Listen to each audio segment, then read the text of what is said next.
राम राम बहन भाइयों माताओं, ज्ञान कहानी 99 में आप सबका स्वागत है। ज्येष्ठ मास शुक्ल पक्ष की निर्जला एकादशी बार शनिवार 11 जून की है। मैं आपको निर्जला एकादशी की कथा सुनाऊंगी। युधिष्ठिर ने कहा, जनार्दन आपने अपरा एकादशी का महत्व सुनाया, अब ज्येष्ठ के शुक्ल पक्ष में जो एकादशी हो उसका वर्णन करो। भगवान श्री कृष्ण बोले, राजन इसका वर्णन परम धर्मात्मा सत्यवती नंदन व्यास जी करेंगे, क्योंकि संपूर्ण शास्त्रों के तत्वज्ञ वेद वेदागों के पारंगत विद्वान है। तो वेद व्यास जी कहने लगे, दोनों ही पक्षों की एकादशियों को भोजन न करे, द्वादशी को स्नान आदि से पवित्र हो, फूलों से भगवान केशव की पूजा करके नित्य कर्म समाप्त होने के पश्चात पहले ब्राह्मणों को भोजन देकर अंत में से वह भोजन करे। राजन जनान सोच और मरण सोच में भी एकादशी को भोजन नहीं करना चाहिए। ये सुनकर भीमसेन बोले, परम बुद्धिमान पिता मैं मेरी उत्तम बात सुनिए। राजा युधिष्ठिर, माता कुंती, द्रौपदी, अर्जुन, नकुल और सहदेव ये एकादशी को कभी भोजन नहीं करते। मुझसे भी हमेशा यही कहते हैं कि भीमसेन तुम एकादशी को अन्न न खाया करो, किंतु मैं इस लोगों से यही कह दिया करता हूँ कि मुझसे भूखा सहन नहीं हो जाएगी। भीमसेन की बात सुनकर व्यास जी ने कहा, यदि तुम्हें स्वर्गलोक की प्राप्ति अभिष्ट है, नरक को दूषित समझते हो, तो दोनों पक्षों की एकादशी को भोजन न करना। भीमसेन बोले, महाबुद्धिमान पिता मैं आपके सामने सच्ची बात कहता हूँ, एक बार भोजन करके भी मुझसे व्रत नहीं किया जा सकता, फिर उपवास करके तो मैं रह ही कैसे सकता हूँ। मेरे उदर में वरख नामक अग्नि सदा प्रज्वलित रहती है, अतः जब मैं बहुत अधिक खाता हूँ तभी ये शांत होती है। इसलिए महामुने मैं वर्ष भर में केवल एक उपवास कर सकता हूँ, जिससे स्वर्ग की प्राप्ति हो सके। ऐसा कोई एक व्रत निश्चय करके बताइए, मैं उसका यथोचित रूप से पालन करूंगा। व्यास जी ने कहा, भीम ज्येष्ठ मास में सूर्य वर्ष राशि पर हो या मिथुन राशि पर शुक्ल पक्ष में हो एकादशी, उसका यत्न पूर्वक निर्जल व्रत करो।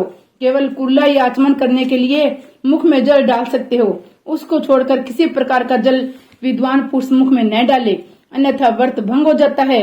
एकादशी को सूर्योदय से लेकर दूसरे दिन के सूर्योदय तक मनुष्य जल का त्याग करे तो ये व्रत पूर्ण होता है।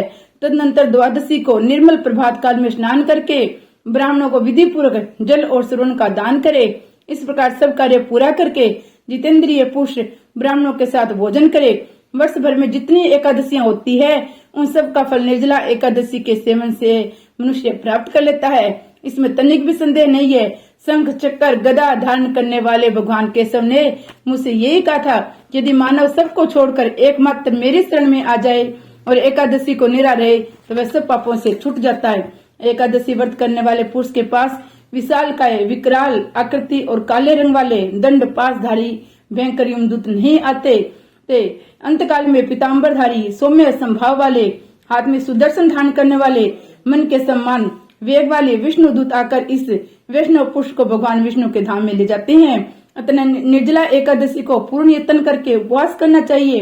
तुम भी सब पापों को शांति के लिए यत्न के साथ उपवास श्री हरि का पूजन करो। स्त्री हो या पुरुष, यदि उसने मेरु पर्वत के बराबर भी महान पाप किया हो तो वह सब एकादशी के प्रभाव से भस्म हो जाता है। जो मनुष्य उस दिन जल के नियम का पालन करता है वह पुण्य का भागी होता है। उसे एक एक पहर में कोटि कोटि स्वर्ण मुद्रा दान करने का फल प्राप्त होता सुना गया है।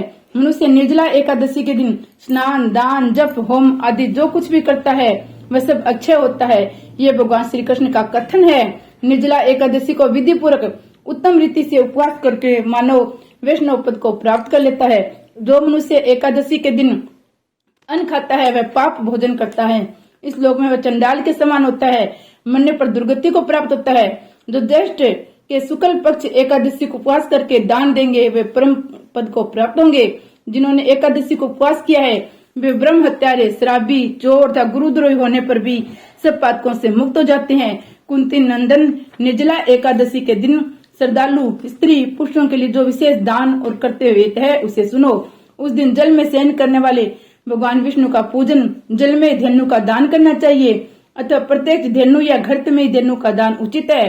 पर्याप्त दक्षिणा और भांति भांति के मिष्टानों द्वारा यत्न पूर्वक ब्राह्मणों को संतुष्ट करना चाहिए। ऐसा करने से ब्राह्मण अवश्य संतुष्ट होते हैं और उनके संतुष्ट होने पर श्री हरि मोक्ष प्रदान करते हैं। जिन्होंने सम, दम और दान में प्रवृत्त हो श्री हरि की पूजा और रात्रि में जागरण करते हुए इस निर्जला एकादशी का व्रत किया है, उन्होंने अपने साथ ही बीती हुई 100 पीढ़ियों को आने वाली 100 पीढ़ियों को भगवान वासुदेव के ब्रह्म धाम में पहुंचा दिया है।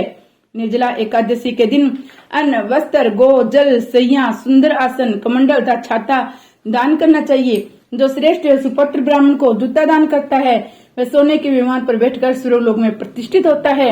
जो इस एकादशी की महिमा का भक्ति पूर्वक सुनता था, जो भक्ति पूर्वक उसका वर्णन करता है, वे दोनों स्वर्गलोक में जाते हैं। चतुर्दशी युक्त अमावस्या को सूर्य ग्रहण के समय श्राद्ध करके मनुष्य जिस फल को प्राप्त करता है वह इसके श्रवण से ही प्राप्त होता है।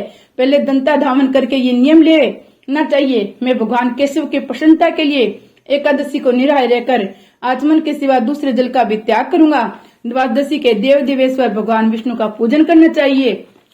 गंध, धूप, पुष्प और सुंदर वस्त्र से विधि पूर्वक पूजन करके जल का घड़ा संकल्प करते हुए निम्नलिखित मंत्र का उच्चारण करे। संसार सागर में तारने वाले देव देव हर्षिकेश, इस जल के घड़े का दान करने से आप मुझे परम गति को प्राप्त कराइए। भीमसेन, ज्येष्ठ मास में शुक्ल पक्ष की जो शुभ एकादशी होती है उसका निर्जल व्रत करना चाहिए तथा उस दिन श्रेष्ठ ब्राह्मणों को शक्कर के साथ जल के घड़े का दान करना चाहिए। ऐसा करने से भगवान मनुष्य विष्णु के समीप पहुंचकर आनंद का अनुभव करते हैं। तत्पश्चात द्वादशी को ब्राह्मण भोजन कराने के बाद स्वयं भोजन करे। जो इस प्रकार पूर्ण रूप से पाप नाशनी एकादशी का व्रत करता है वैसे पापों से मुक्त हो अनायामी पद को प्राप्त होता है। ये सुनकर भीमसेन ने भी इस शुभ एकादशी का व्रत आरंभ कर दिया। तब से ये लोक में पांडव द्वादशी व एकादशी नाम से विख्यात हुई। श्री कृष्ण भगवान ने की जय। एकादशी का व्रत जरूर करे, निराहार करे, निर्जल करे, निर्जल न हो तो फलियार लेके करे, पर अन्न न खाए, अन्न खाने से पाप लगता है। जैसी श्रद्धा हो वैसा व्रत अवश्य करे। श्री कृष्ण भगवान की जय।